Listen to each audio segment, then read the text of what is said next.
Olá a todos, meu nome é Luiz Celso, sou professor da UTFPR. Essa é uma aula da nossa disciplina de Ciência de Dados em cenários de pandemia, que é ministrada em conjunto com a Unicamp e com diversos professores que estão listados aqui embaixo. Hoje a aula é sobre ética em ciência de dados e Big Data, é um assunto super importante. Nesse assunto eu vou tratar ciência de dados e Big Data como espécies de sinônimos, mas na verdade não são sinônimos, têm suas diferenças, mas as questões de ética são importantes em qualquer cenário de análise de dados. Então eu vou tratar indistintamente ciência de dados, Big Data e até vou citar coisas de pesquisa de ciência tradicionais, porque os problemas são muito relacionados e é importante a gente ter uma visão geral de tudo. Bom, é um assunto muito importante e eu espero que vocês gostem. Bom, no geral, eu vou falar de diversas coisas. Primeiro, eu vou falar como ciência de dados e análise de dados em geral pode prejudicar as pessoas, né? Pode afetar negativamente as pessoas por diversos caminhos diferentes. Eu vou falar de propriedade dos dados e privacidade, que é outro assunto muito importante nesse contexto. E depois, por último, eu vou falar sobre ciência de dados que pode ser enganadora, né? Cientistas de dados ou pessoas fazendo análise de dados, mas não usando as melhores metodologias, melhores técnicas, e isso gerando informação, análises que podem ser usadas para enganar as pessoas, basicamente. Bom, obviamente, a gente vem falando durante todo o curso, né, tem diversos cenários onde análise de dados, Big Data, ciência de dados são muito importantes e úteis para a sociedade. Né? Um exemplo é agora, em resposta à pandemia, né, a Covid, nós temos diversos estudos, diversos grupos fazendo análises muito importantes para a gente entender o que está acontecendo e tomar as melhores decisões.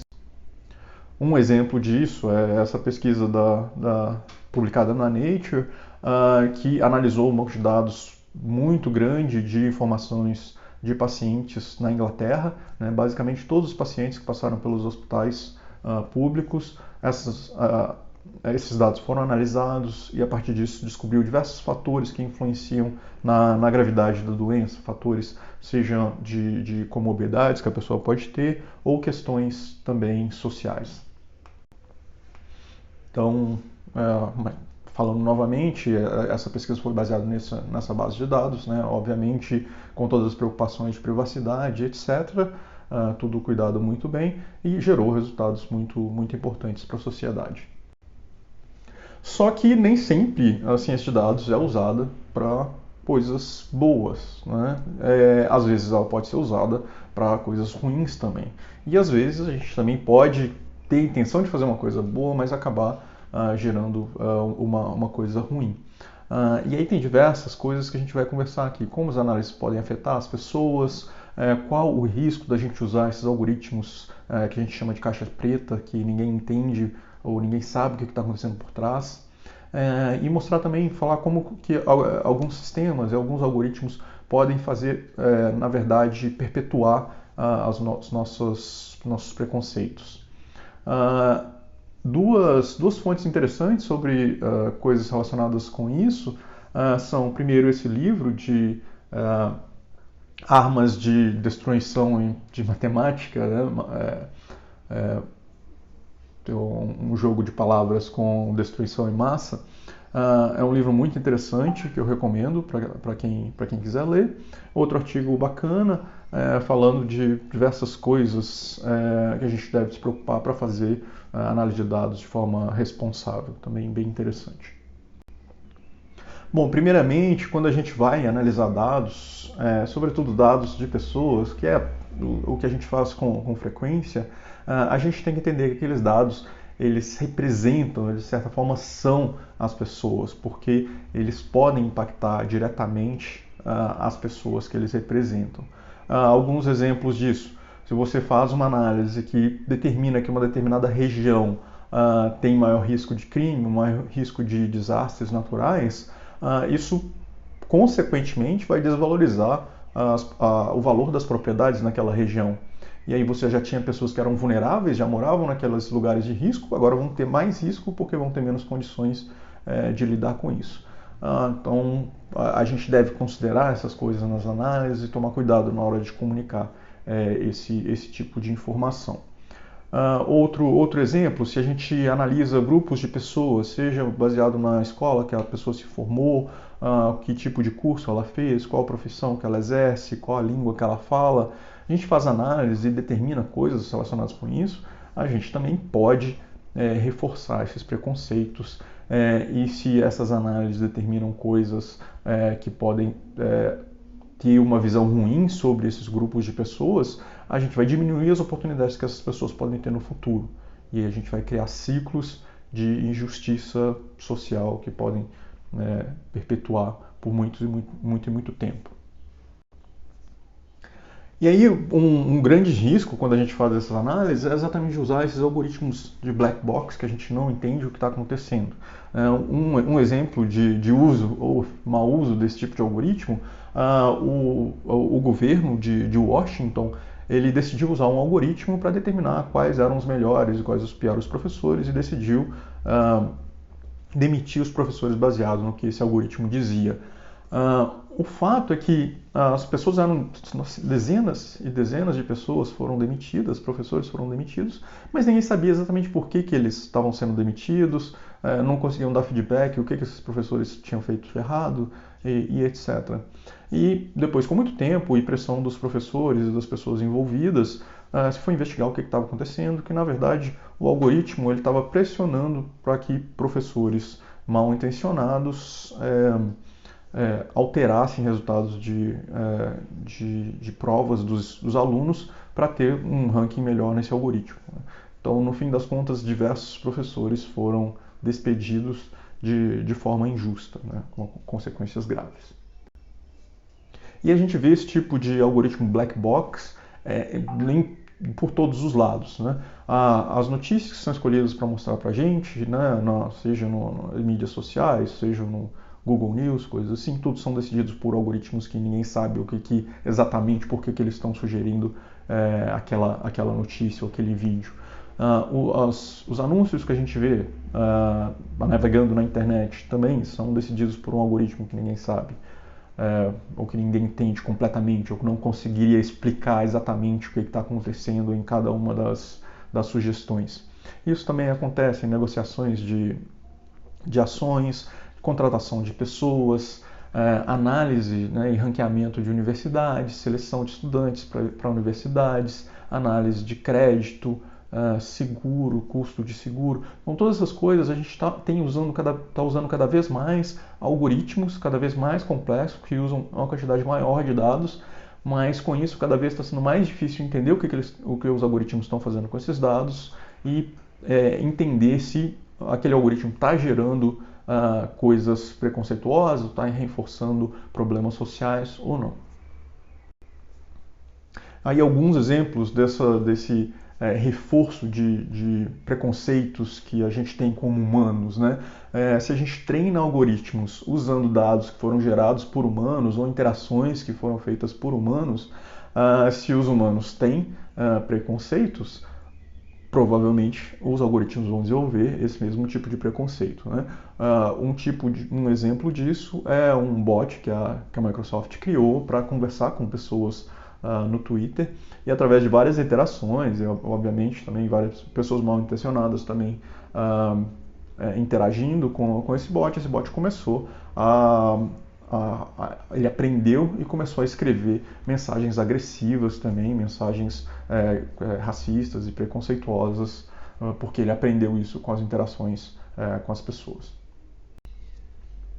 Outro exemplo de reforço de preconceitos, a Amazon identificou, por exemplo, que o algoritmo que eles usavam para selecionar pessoas estava favorecendo homens, ou desfavorecendo mulheres. Então isso tinha um preconceito embutido nessa ferramenta, que provavelmente foi aprendido a partir dos dados, a partir de como os humanos fazem a seleção e diversas injustiças ao longo do tempo. Coisa parecida foi com ferramentas e algoritmos usados para determinar risco de reincidência de crimes. Isso é muito usado nos Estados Unidos, E analisando esses algoritmos, esses sistemas, dá para perceber, por exemplo, que eles têm uma tendência de adicionar mais risco a pessoas de determinadas raças. Então, provavelmente tem um problema ali. Né? Apesar do dado de raça não ser usado diretamente, tem diversas outras variáveis que são correlacionadas com essas questões, algumas bem sérias e altamente correlacionadas, frutos de injustiça social e diversas outras coisas que acabam fazendo o algoritmo ser preconceituoso. Então, a gente tem que tomar muito cuidado em entender melhor esses algoritmos. Há algumas questões associadas com esses problemas nesses algoritmos. Né? Algoritmos, em geral, eles generalizam, eles pegam um monte de dados e tentam ver qual é um padrão geral dentro daquele dado. Mas será que é isso que a gente quer sempre? Né? O que um algoritmo assim, por exemplo, faria com pessoas extraordinárias ou pessoas geniais? Né? Será que um algoritmo desse seria capaz de selecionar o Einstein para entrar numa universidade? Não é? Será que isso é isso que a gente quer? A gente não quer essa diferença, a gente quer sempre essa generalização? Né? Quanto que a sociedade perderia com isso? Outra coisa é que algoritmos tendem a maximizar, né, e generalizar por coisas que eles já viram, né? Dados históricos, então um algoritmo vai generalizar baseado com aquilo. Se os nossos dados históricos são preconceituosos, se eles refletem problemas de desigualdade social, os algoritmos vão reforçar isso. Se algoritmos reforçam isso, vira uma cadeia eterna, né? Porque eles vão estar gerando novos dados e vão sendo treinados para esses novos dados e perpetuando essas injustiças por muito tempo. Mas outra questão que a gente deve pensar é que pessoas também são preconceituosas, né? Têm as suas tendências também, né? Tanto que os algoritmos estão aprendendo com as pessoas. Então, simplesmente tirar os algoritmos também não vai resolver o problema. Né? Então, a gente precisa ter uma união dessas duas coisas, né? Pessoas e algoritmos, entender o que está fazendo e sempre conscientemente lutar contra esse tipo de preconceito, esse tipo de tendência. Né? Então, tomar muito cuidado com essas coisas.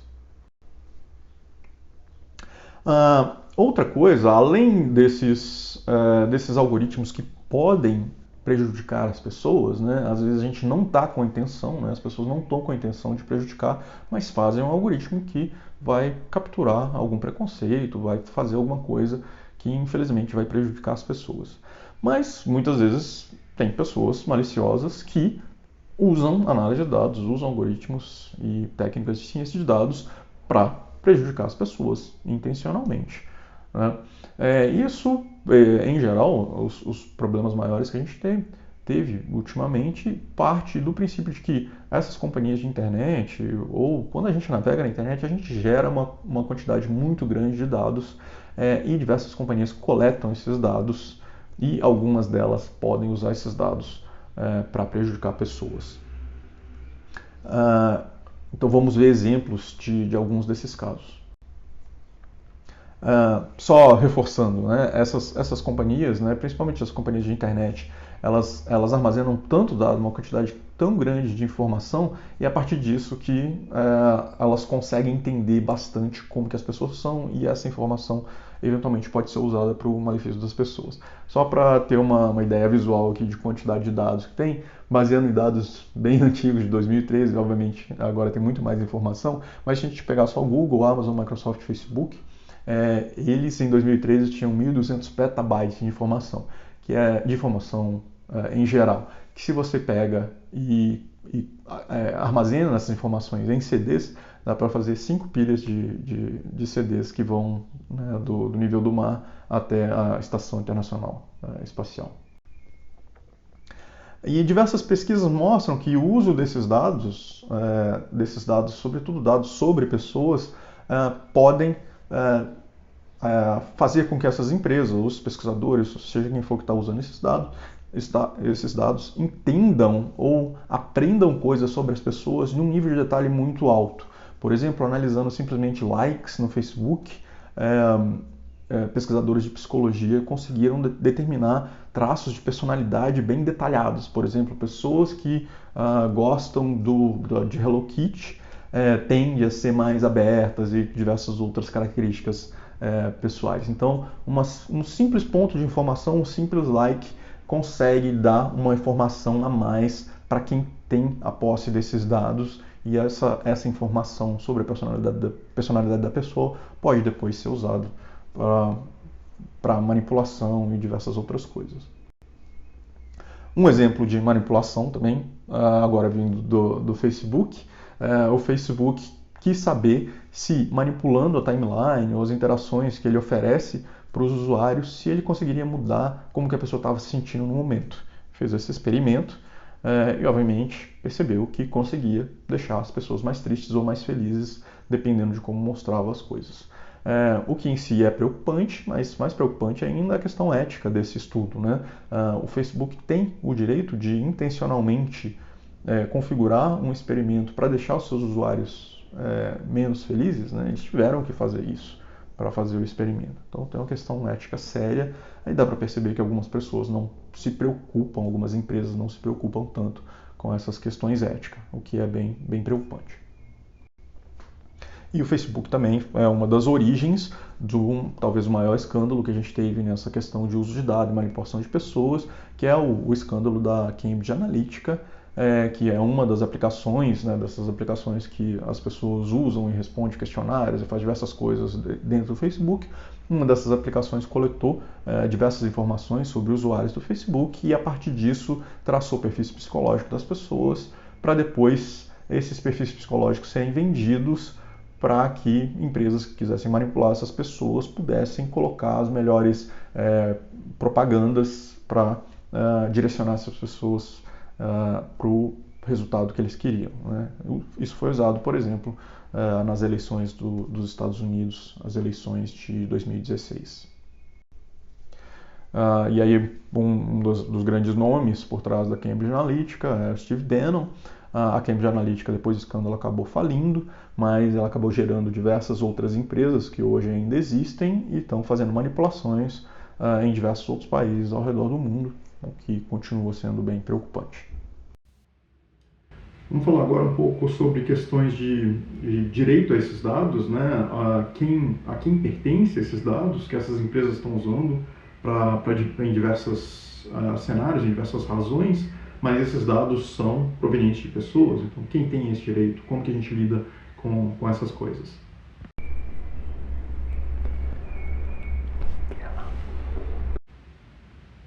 Obviamente, esses dados são muito valiosos, né? Não é à toa que essas empresas de internet, empresas que trabalham bem com questões de tecnologia, manipulação e processamento de dados, não é à toa que elas, hoje em dia, são as empresas mais valorizadas, né? Se antes a gente tinha o petróleo como a coisa mais valorizada na sociedade, hoje em dia a gente tem dados como questões mais valorizadas na sociedade, né? Isso é discutido nessa matéria do Economist, que também é bem interessante.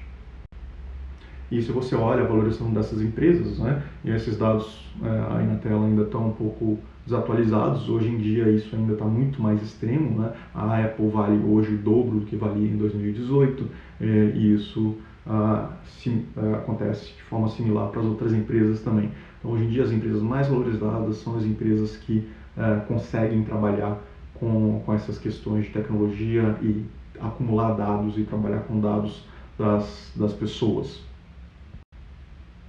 Mas de quem são esses dados? Como que a gente controla isso? Nós, como usuários, temos direito de controlar ou de saber o que está acontecendo com os nossos dados? São exatamente essas perguntas que legisladores do mundo inteiro se depararam, né, e precisaram gerar leis para proteger os direitos das pessoas, né, sobretudo depois de diversos escândalos que aconteceram. E, obviamente, dá para perceber que essa é uma coisa muito perigosa e a gente precisa adaptar a nossa legislação para tratar essas coisas, né? Aqui no Brasil a gente tem a Lei Geral de Proteção de Dados Pessoais, né, que ela estabeleceu diversos novos conceitos jurídicos para a gente conseguir especificar bem o que é dado pessoal, o que é um dado pessoal sensível e diversas outras definições importantes nesse cenário. Ela trata de condições de tratamento dos dados pessoais, o que as empresas podem e não podem fazer, os direitos, né, dos titulares dos dados, as pessoas que proveram esses dados, as obrigações para as empresas que estão controlando esses dados, né? Por exemplo, tem a obrigação de, se o usuário quiser apagar os dados, ou se o usuário quiser, o usuário pode obter todos os dados dele que estão armazenados nos servidores da empresa. E também procedimentos e normas para compartilhamento com terceiros. Então, se a empresa quiser repassar esses dados para terceiros, que é uma coisa complexa e potencialmente perigosa, como que isso deve ser feito, né?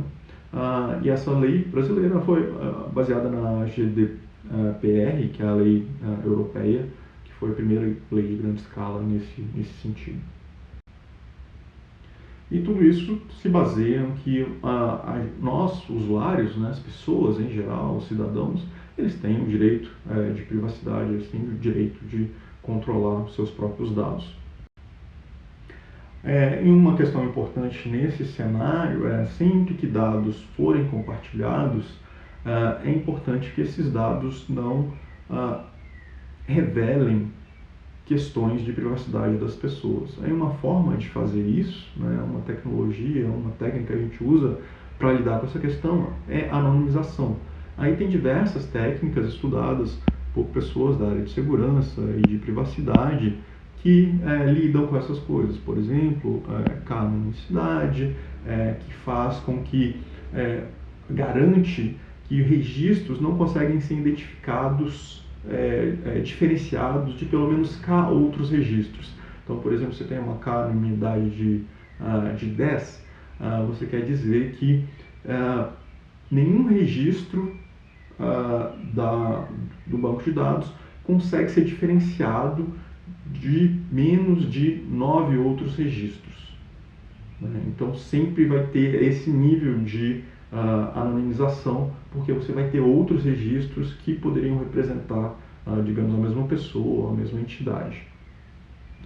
Outra técnica baseada, né, que evoluiu um pouco além da canonidade, é a diversidade L, que ela funciona do mesmo jeito, só que além disso ela também protege alguns campos que são sensíveis, porque na canonidade você protege as identidades dos registros, mas mesmo assim pessoas poderiam ainda entender ou ver padrões nos próprios dados, nas próprias variáveis. Então a diversidade L foi desenvolvida para resolver também essa questão. E tem o conceito também de privacidade diferencial, que são formas de agrupar dados para que os dados agrupados não revelem informações de indivíduos.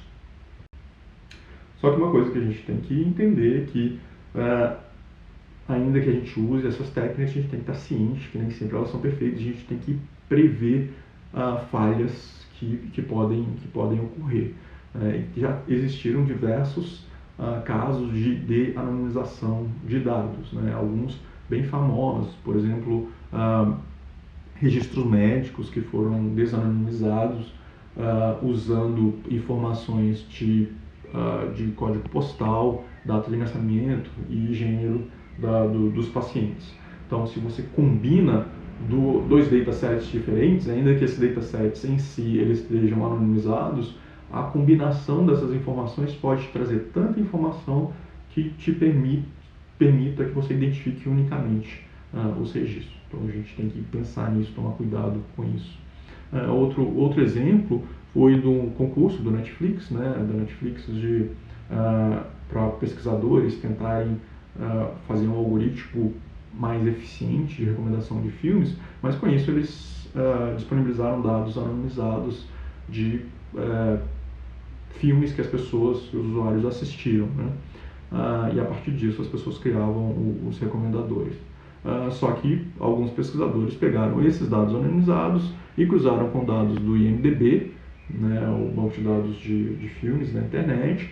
Lá as coisas já não são anonimizadas, mas batendo os filmes que as pessoas ranqueavam no IMDb e os filmes que as pessoas tinham assistido no Netflix, dava para desanonimizar os dados do Netflix. Outro exemplo isso já um exemplo mais antigo, a AOL uma vez disponibilizou dados anonimizados de buscas na máquina de busca deles, e a partir disso alguns pesquisadores também foram capazes de identificar pelo menos uma pessoa, a partir, por exemplo, de buscas sobre remédios e questões médicas, foram capazes de identificar uma das pessoas nesse dataset.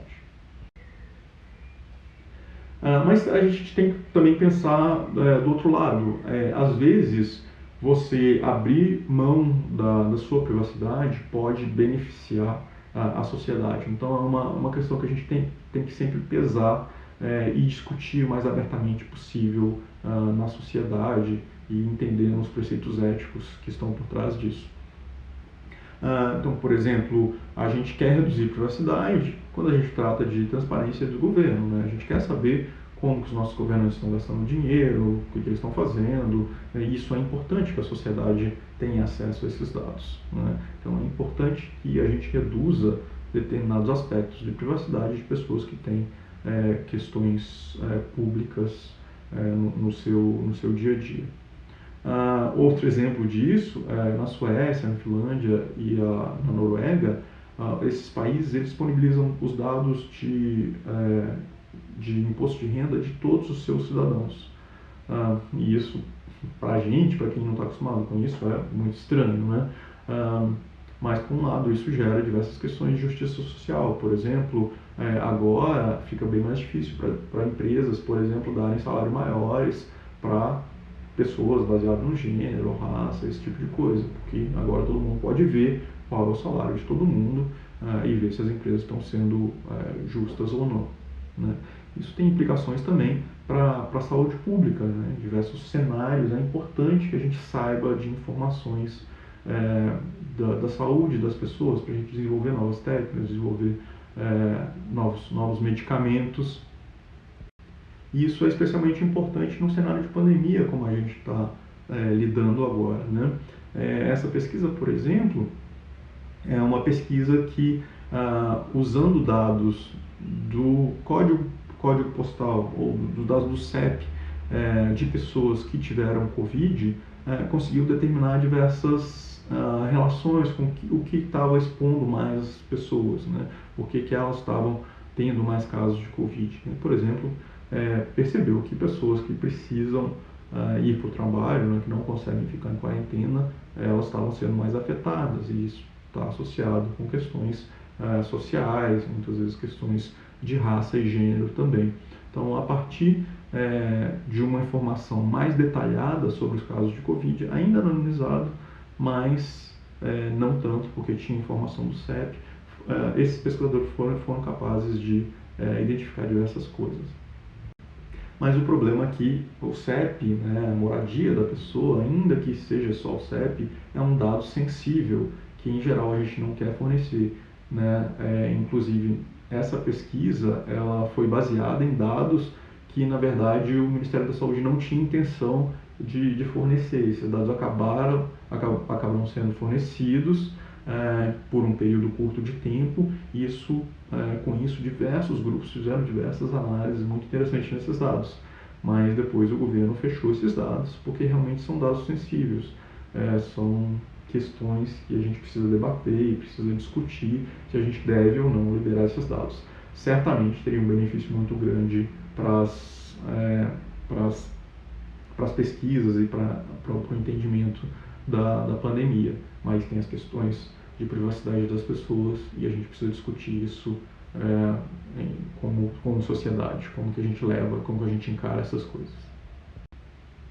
Agora, o último ponto que a gente vai discutir em questões de ética na ciência de dados, agora casos onde a gente tem o pesquisador, a pessoa que está fazendo a análise de dados, usando técnicas ou por questões de descuido ou por, às vezes, questões não éticas mesmo, a pessoa não está aplicando as melhores técnicas, as técnicas ideais nas suas análises, porque a pessoa quer, de repente, reforçar uma coisa que ela já acredita, ou a pessoa quer encontrar algum padrão simplesmente para publicar um artigo ou para aparecer no jornal. Mas a gente tem esses casos de pessoas também, muitas vezes mal intencionadas, ou pessoas que não entendem a forma correta de fazer as coisas, mas que acabam gerando resultados que são enganadores, não refletem a realidade. A gente vai falar de diversos problemas relacionados com isso. Bom, a primeira questão, a base disso, é que a gente como humano, a gente tem essa tendência de confirmação, né? A gente tende a dar mais atenção ou achar mais correto coisas que confirmam o que a gente já acredita. Então isso é uma falha humana, todo mundo tem. A questão é que a gente precisa estar consciente disso para a gente tomar as melhores decisões e evitar que isso afete as nossas análises. E essa matéria, esse artigo fala exatamente disso no caso de ciência de dados, né? Como que muitas vezes, né, e parece ser uma tendência da ciência de dados, a gente usar as nossas técnicas, as nossas análises, meramente para confirmar alguma coisa que a gente acredita. E isso é perigoso, a gente deve tomar cuidado com isso e ser o mais isento possível nas nossas análises. Esse quadrinho também mostra isso, um outro aspecto disso, né? Então, muitas vezes a gente nem está querendo ou fazendo força para confirmar uma opinião que a gente tem, né? A gente está usando as melhores técnicas para tratar os nossos dados e fazer as nossas análises, mas muitas vezes se a gente faz uma análise e a análise concorda com uma coisa que a gente já imaginava, será que a gente vai voltar e ver e confirmar se os dados que a gente tratou e todos os nossos passos da metodologia estão corretos? Agora, se der um resultado que a gente não esperava ou que vai contra o que a gente pensava, o que a gente gostaria de mostrar, aí a gente vai fazer isso, né? Se a gente está fazendo isso só quando a gente não está satisfeito com o resultado, obviamente a gente vai gerar resultados tendenciosos. Então a gente tem que tomar muito cuidado com isso. Então, independente se o resultado é o que você esperava ou não, a gente sempre tem que voltar e rever todos os passos e ter certeza que a gente não está sendo tendencioso em nenhuma etapa da nossa análise. E aí o problema principal que gera essas análises tendenciosas é o que se chama de correlações espúrias, né? Quando a gente tem essas tendências, a gente vai acabar achando correlações que aparentemente existem nas nossas análises, mas na verdade são correlações que não existem, porque a gente simplesmente identificou elas por puramente questões de coincidência, né? A gente executou um experimento, coincidentemente a gente tinha dados, a gente fez uma seleção daqueles dados que mostravam uma determinada associação, mas era simplesmente uma coincidência. E outra coisa que acontece é que a gente vê associações entre duas variáveis, mas a associação não é direta, não é uma associação causal. Muitas vezes a gente tem uma outra variável que na verdade está influenciando essas questões. Então a gente não pode inferir causalidade dessas associações que a gente identificou. Aí alguns exemplos de correlação espúria, né? Se você pega e vê a taxa de assassinatos e vê a velocidade da internet nos países, nos lugares ao redor do mundo, a gente vai ver que existe uma correlação negativa entre essas duas coisas, né? Mas será que é isso? Né? Onde a gente tem melhor internet, as pessoas matam menos? Obviamente não é. São questões sociais que, na verdade, são as variáveis que estão causando isso que a gente está enxergando, essa correlação, né, negativa, ou essa associação forte que a gente está vendo entre essas duas variáveis. Né? Então a gente tem que tomar muito cuidado com essas coisas. E tem até um livro inteiro que mostra diversas dessas correlações espúrias, muitas delas bem engraçadas, né, como essa correlação de pessoas que se afogaram em piscinas com a quantidade de filmes que o Nicolas Cage participou ao longo do tempo. Né? Vamos ver que tem uma correlação bem alta, mas obviamente é uma correlação espúria, e esse livro mostra diversas outras dessas correlações espúrias. A gente tem que tomar cuidado com isso. E como que a gente evita esse tipo de correlação que na verdade não existe? Uma forma é controlar o nosso ambiente, controlar a nossa análise. por exemplo, obtendo o máximo de variáveis que a gente conseguir e usar essas variáveis como controle, para ter certeza que não é uma dessas variáveis que está explicando um determinado efeito que a gente está vendo. Né?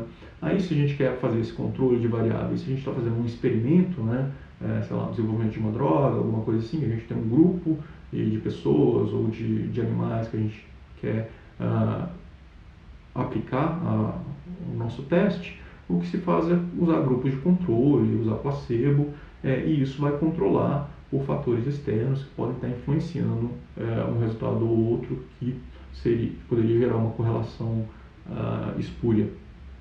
E quando a gente está fazendo modelagem, né, usando dados, né, fazendo ciência de dados em geral, a gente tem que ver o modelo que a gente está usando, como que a gente faz o controle das variáveis dentro desse modelo. Né? Por exemplo, a gente está fazendo uma regressão, uma forma simples de adicionar variáveis para controlar os efeitos, é adicionar essas variáveis como regressores no nosso modelo.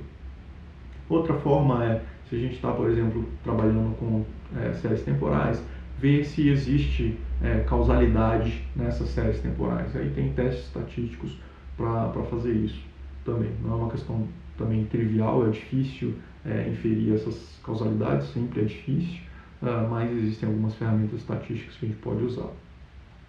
Outra coisa é o tradicional teste de hipótese, né? E nos testes de hipótese, eles são uma boa ferramenta para ver se um determinado efeito, uma determinada correlação que a gente obteve, se ela não é simplesmente resultado de uma amostragem ruim que a gente fez. Então, é uma forma de evitar correlação espúria. Só que esses testes de hipótese, apesar de serem uma ferramenta muito importante que a gente tem que usar, a gente tem que entender as limitações desses testes. Esses testes não podem ser o decisor final se a nossa análise é válida ou não, porque eles não são feitos para isso, eles só são feitos para ver quão confiante a gente está na nossa seleção, na nossa amostragem que a gente fez para fazer as nossas análises.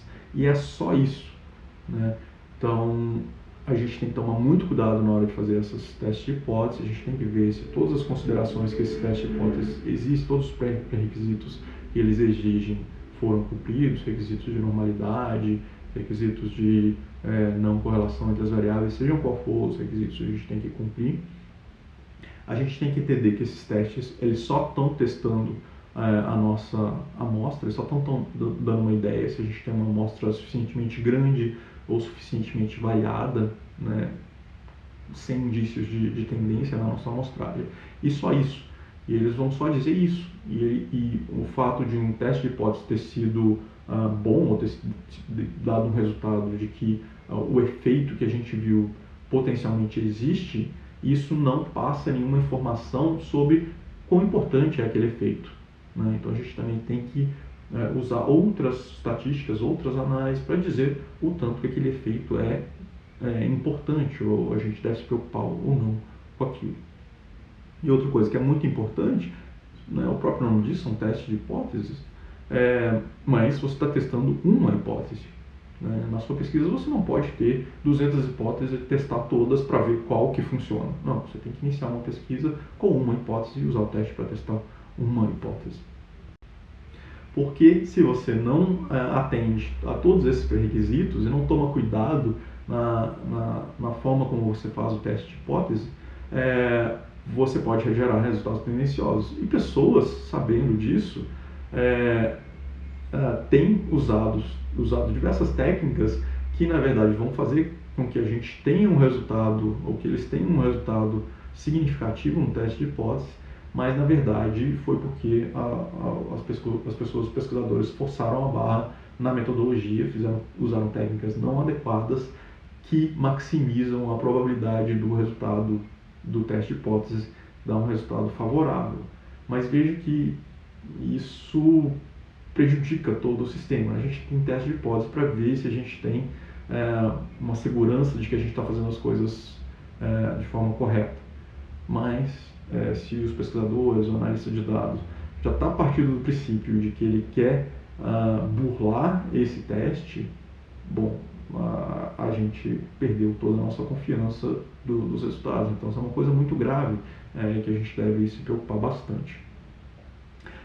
E as técnicas, né, que pessoas mal intencionadas usam para manipular esses testes de hipótese são chamados de p-hacking, né, porque o valor P, né, que é o valor que indica se o nosso teste de hipótese deu favorável ou não à nossa hipótese, né, esse valor que diz quão confiante a gente está, tem sido usado como critério de qualidade de pesquisa, qualidade dos resultados. Então as pessoas tentam burlar e fazer técnicas que melhoram esse resultado do P, né? Aí algumas técnicas que as pessoas usam, por exemplo, testar múltiplas hipóteses, né, e no final só reporta, só escreve sobre a hipótese que deu mais certo. Obviamente, isso é uma prática injusta, não adequada. Outra forma de fazer isso é, se inicialmente o seu valor P não está legal, você pega suas observações, cria grupos e elimina ou enfatiza alguns grupos, e com isso o seu valor P pode melhorar. Ou você pode também remover o que você pode chamar de outliers, você define um critério e de repente remove coisas que não estavam ajudando no seu valor P, mas na verdade sua intenção não era realmente remover outliers e deixar a análise mais justa, era só simplesmente melhorar o seu valor P. Então a gente tem que tomar cuidado com essas coisas e ter muita atenção se a gente está fazendo essas coisas sem intenção também. Aí para demonstrar esse tipo de problema, eu até fiz um notebook que pode ser acessado no nosso site dos tutoriais, tem um link aqui. O que eu fiz nesse notebook eu criei diversos ratinhos virtuais, né? Usei alguns procedimentos de geração de dados aleatórios, seguindo algumas distribuições estatísticas para pegar diversas características dos ratinhos. A partir dessas características eu peguei e também dei aleatoriamente algumas doenças e algumas condições para esses ratinhos, e eu queria ver quais características estavam mais influenciavam mais ou estavam mais associadas com determinadas doenças e características, né, ou coisas acontecendo com os ratinhos. E aí, se você roda as análises, né, vocês podem fazer isso lá no tutorial, eu obtive, né, a partir de dados totalmente aleatórios, né, que poderiam também ser gerados, no caso eu gerei isso no computador, mas eu também poderia pegar vários ratinhos, 100 ratinhos e medir diversas coisas nele, certamente teria resultados bem parecidos. Porque na verdade não é a falta de ser gerado no computador ou se você mediu com uma régua diversos ratinhos, na verdade o problema é a metodologia que está por trás disso, né? Mas aí gerando dados automaticamente, né, aleatoriamente no computador, eu consegui para duas variáveis, né, dois conjuntos de variáveis e doenças com uma significância estatística bem alta, né, P 0.01 em geral é uma confiança alta. Eu poderia dizer com confiança alta que se um ratinho tem a cor do pelo branco, ele provavelmente tem depressão. Eu posso dizer também que ratinhos com a pata, primeira pata dianteira maior, acho que foram esses os resultados, eles tendem a ser mais obesos. Obviamente são correlações totalmente espúrias. Se vocês brincarem lá com o tutorial, vocês conseguem gerar diversas outras correlações espúrias. Aqui só passando rapidinho como que eu fiz o notebook. Tem toda a documentação lá no próprio notebook, dá para vocês entenderem como que as coisas estão funcionando, né? Mas basicamente foi como eu falei, eu criei diversos ratinhos aqui, né? Aqui estou configurando 500 ratinhos e eu estou gerando aleatoriamente valores para gênero, cor do pelo, cor do olho do ratinho. Então estou gerando várias variáveis. Quanto mais variáveis você tem, mais possibilidades você vai ter de achar uma associação espúria nesse caso, né? Não existe, é tudo aleatório, né? Aí eu adiciono algumas variáveis também de medições de patas, medição de corpo, e eu acho que da orelha do rato, diversas outras medições. E depois eu adiciono as doenças. Eu coloquei câncer, obesidade, depressão, diabetes e atribuí aleatoriamente também para os ratinhos. E aí depois você constrói, né, os data frames, né, faz algumas manipulações dos dados lá e depois calcula os valores P, e aí foi onde deu para identificar aquelas associações que eu acabei de falar. Né? Então veja que a gente tem associações que são altamente significativas, mas na verdade foram resultados de más práticas. Quais foram as minhas más práticas? Bom, eu não tinha uma hipótese no começo.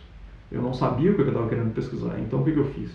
Eu peguei uma quantidade muito grande de variáveis e combinei com uma quantidade grande também, nesse caso de doenças, né? 4 doenças diferentes. Então eu fiz a combinação de, sei lá, dezenas de variáveis com cada um dos tipos de doença. Obviamente, uma hora você vai achar, por questões de coincidência, questões aleatórias, você vai achar algumas que vão estar relacionadas, né?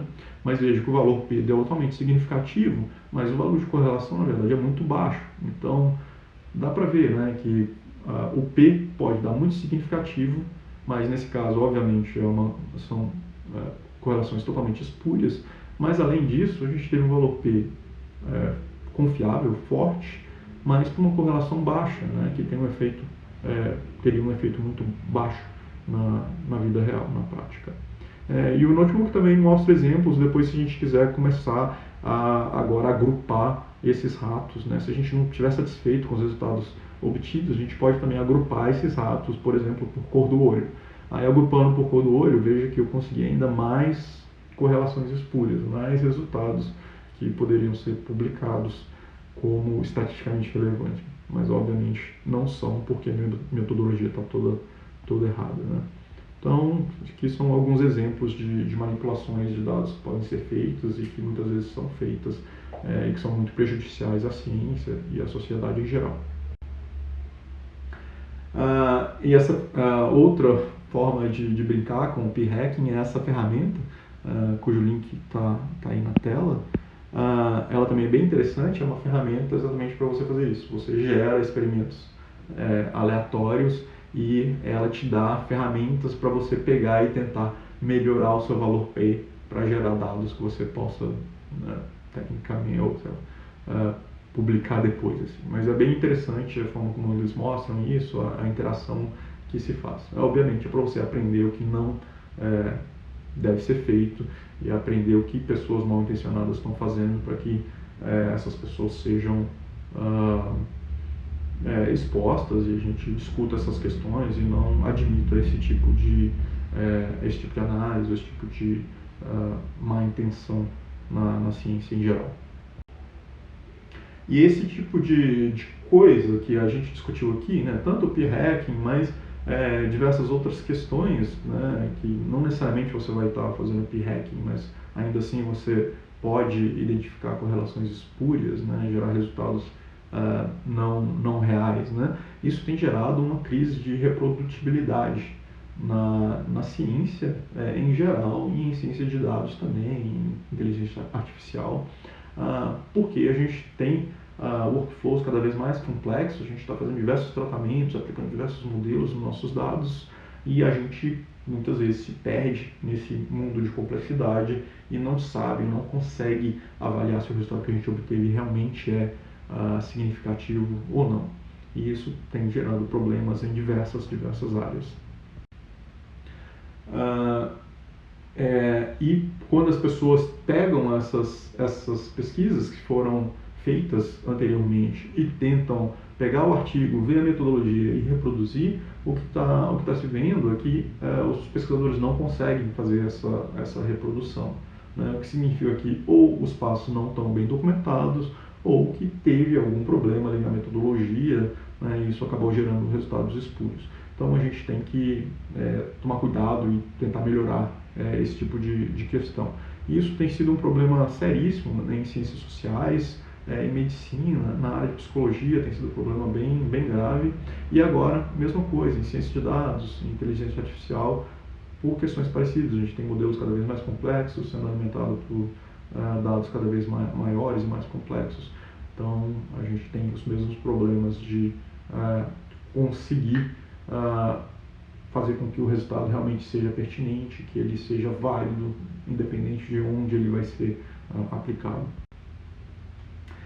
Aí essa crise de reprodutibilidade afetou até alguns experimentos bem famosos, bem conhecidos, né? Por exemplo, o experimento do Milgram, que pessoas eram ordenadas a apertar um botão e dar choque em outras pessoas, né? Que tentava avaliar como que as pessoas respondiam à autoridade, se eram capazes de fazer mal, dependendo do que uma ordem assertiva falasse, né? Esse experimento é bem famoso, né? E o Milgram, que é o mesmo Milgram do experimento lá das cartas, que foi a origem, né, dos 6 graus de separação, né?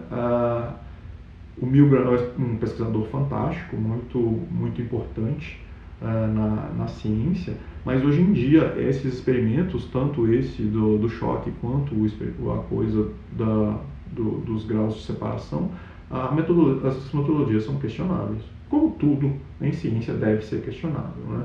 Mas mostrando como mesmo pesquisadores brilhantes podem fazer pesquisas e, na verdade, não considerar algumas variantes, não considerar alguns controles que poderiam ter sido feitos na hora de executar os experimentos.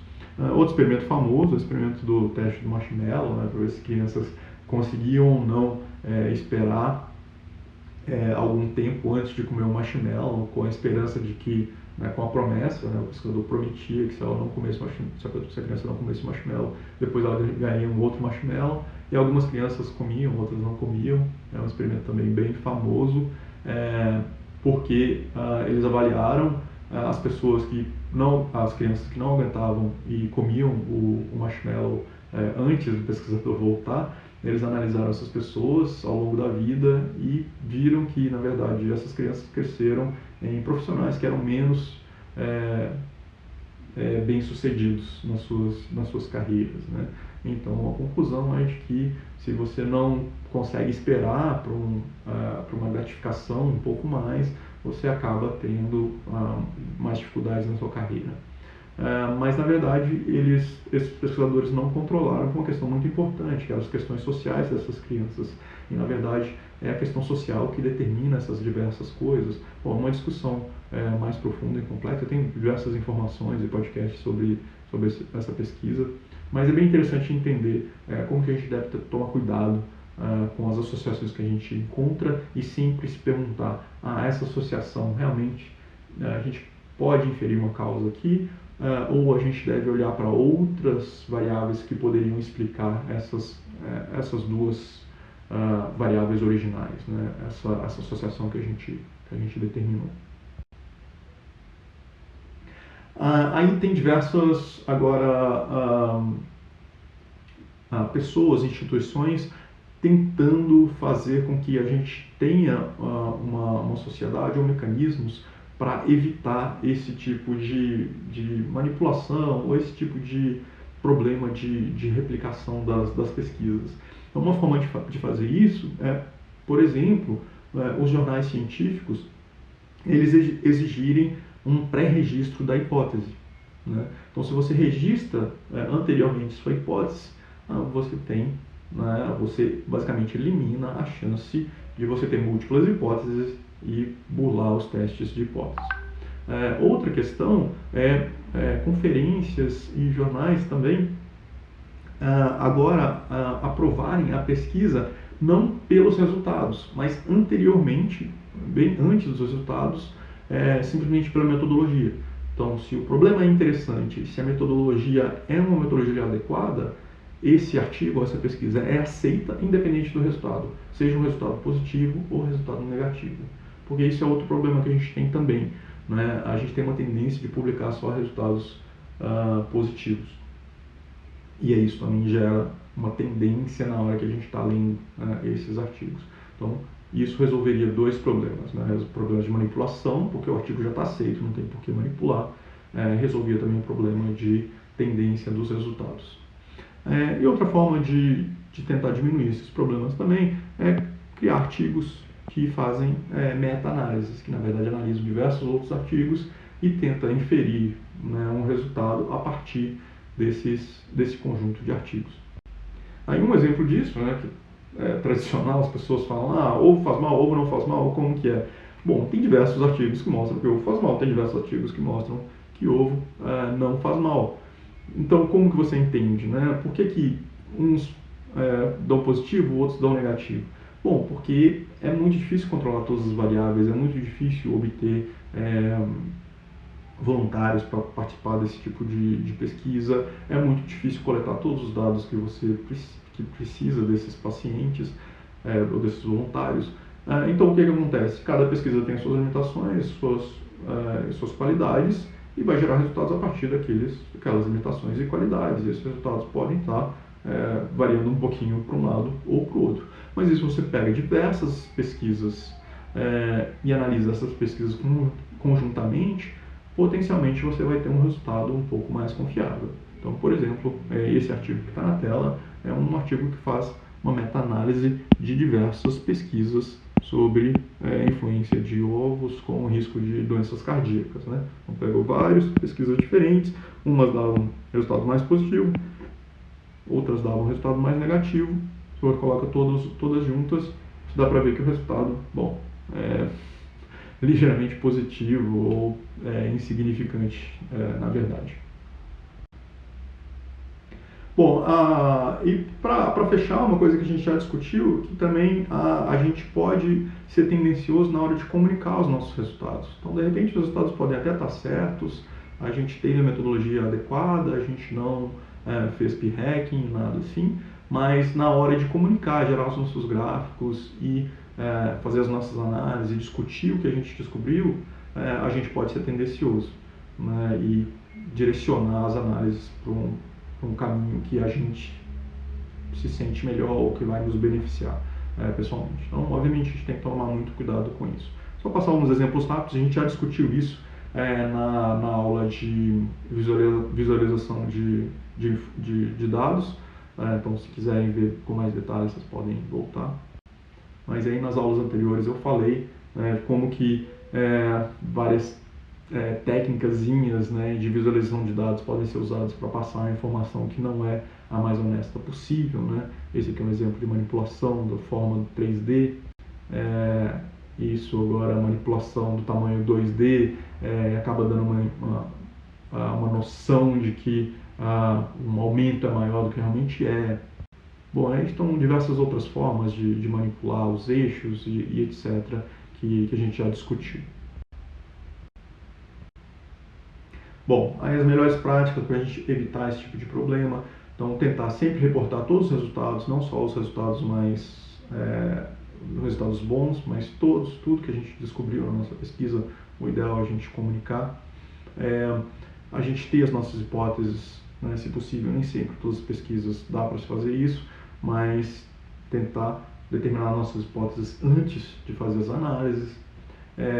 A gente mostrar não só a significância estatística, mas também mostrar alguma medida que passe a força do efeito. Isso também é importante, senão a gente vai dizer, continuar repetindo, tal coisa aumenta a chance de câncer, mas aumenta quanto? É significativo isso? Muitas vezes é um valor muito baixo, as pessoas não deveriam se preocupar com isso, deveriam se preocupar com outras coisas que afetam mais ou que têm um efeito maior, né? Então isso é importante também. Sempre que a gente for fazer comunicações visuais, criar gráficos, etc., então, comunicar os resultados, tentar não exagerar, não ser tendencioso nessa comunicação também, e sempre usar modelos de preferência, se possível, com inferência estatística madura, que a gente consiga usar o modelo para dizer o tanto de certeza que a gente tem nas nossas análises, mas também a gente tem que se certificar que a gente entende esses modelos, entende o que eles estão falando e entende o que a certeza que a gente está comunicando significa. Bom, então é isso, espero que vocês tenham gostado e compreendido a importância desse tema. Mais discussões sempre aqui nos comentários ou nos canais que a gente disponibiliza para a disciplina também.